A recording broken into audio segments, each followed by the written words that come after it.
In charge Jammu और कश्मीर जनाब करण चुग साहब,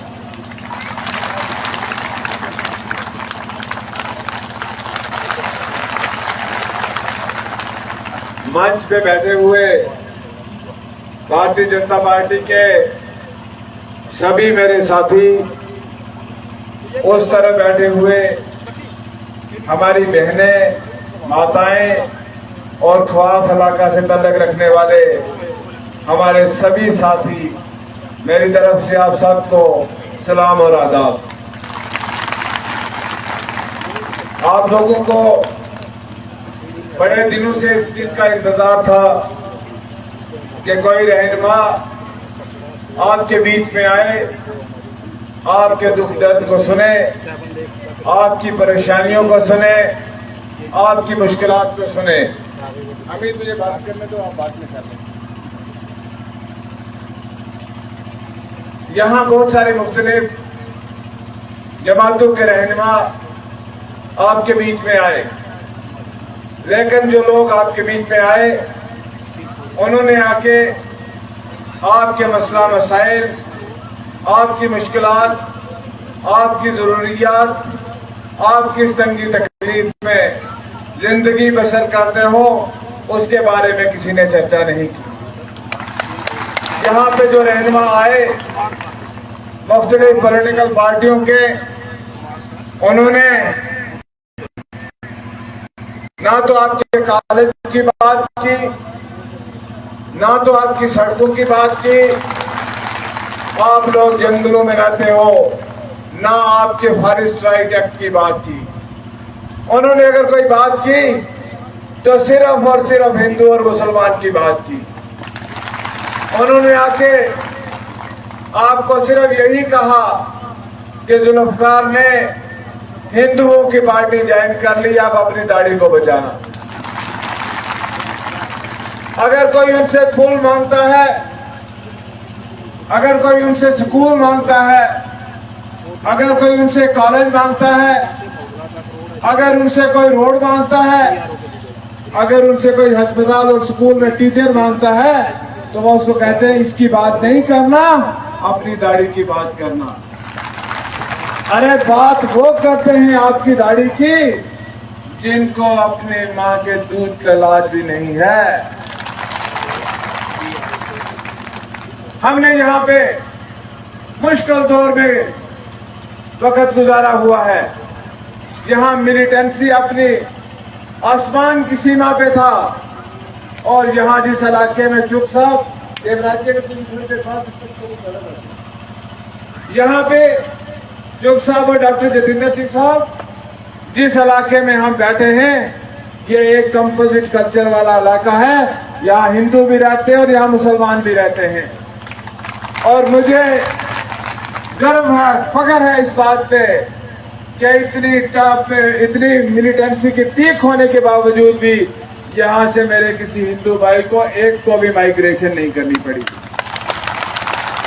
ये हमारा भाईचारा है। इस कॉन्स्टिट्यूंसी की 90% जो पॉपुलेशन है वो मुस्लिम है, और हमें फख्र हासिल है कि हमने इस कॉन्स्टिट्यूंसी से ठाकुर पूरन सिंह को जिता के एमएलए बनाया था। हमारे लोग धर्म के नाम पे बंटवारा नहीं करते। मैं अपनी कॉन्स्टिट्यूंसी के लोगों की बात करता हूं। वो इंसानों में फर्क देखते हैं, वो आइडियोलॉजी की बात करते हैं, वो हम अपनी तामीर और तरक्की की बात करते हैं।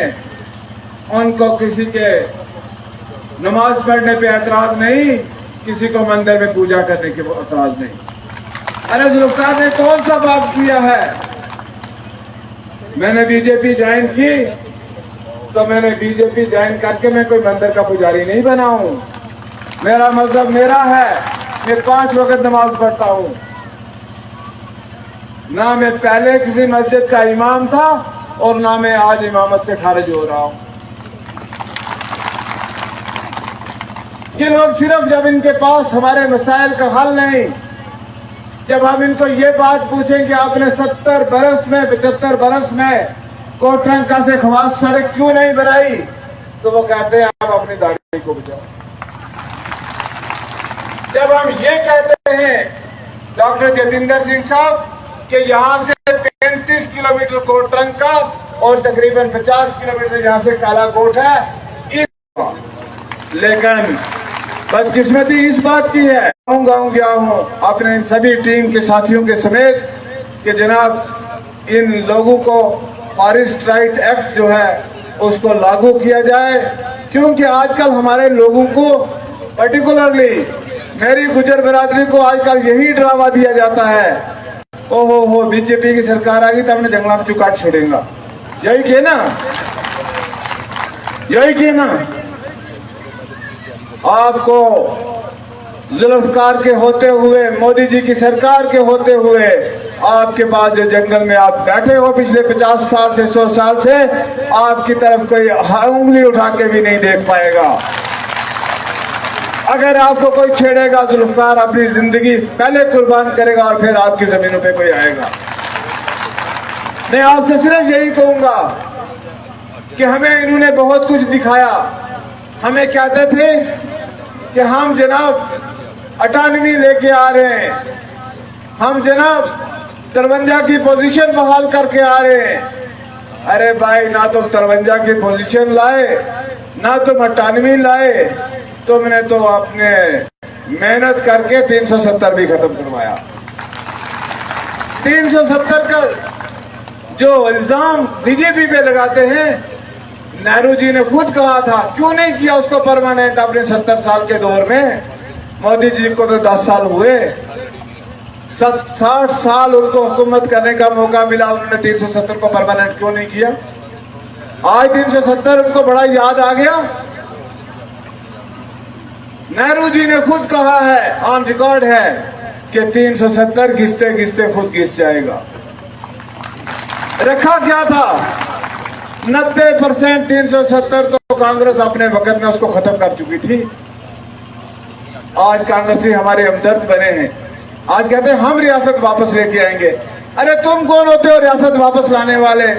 रियासत देनी है वापस तो नरेंद्र मोदी और अमित शाह जी ने और डॉक्टर जतिंदर सिंह जी ने और तरुण चुग जी ने देनी है। आपको अपने मसाइल हल करवाने हैं। आज हम रियासत नहीं है, यूनियन टेरिटरी है। और उमर साहब खुद कहते हैं कि मैं अपना चपड़ासी भी नहीं बदल सकूंगा।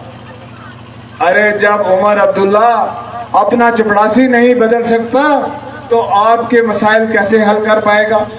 आपका कॉलेज कैसे बना पाएगा? आपके यहाँ से गुंडी सड़क कैसे बना पाएगा? आपको इस इलाके को टूरिज्म के नक्शे पे कैसे ला पाएगा? आपके स्कूलों में टीचर कहाँ से दे पाएगा? आपको एक बेहतर अस्पताल कहाँ से बना के दे पाएगा? आपकी मुश्किलातों को दूर कैसे कर पाएगा? आप जंगलों में रहते हो, आपका तहफ़्फ़ुज़ कैसे कर पाएगा? हम जनाब जंगल और पहाड़ों पे रहते हैं और कोई रात को हमारे घर में आके खाना खा के चला जाए तो हम लोग उसको मना नहीं कर सकते। और जब दूसरा दिन आता है तो हमें यह कहा जाता है, हमारे लोगों की मार पिटाई और चमड़ी उतरती है कि तुमने खाना क्यों दिया।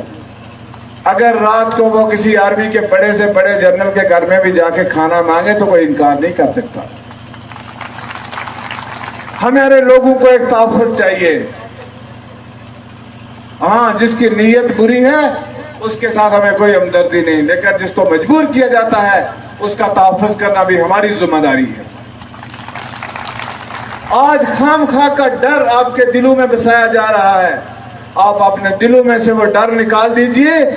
आप 25 तारीख को कमल वाले फूल का बटन दबाइए, मुझे अपना नुमाइंदा बना के भेजेंगे।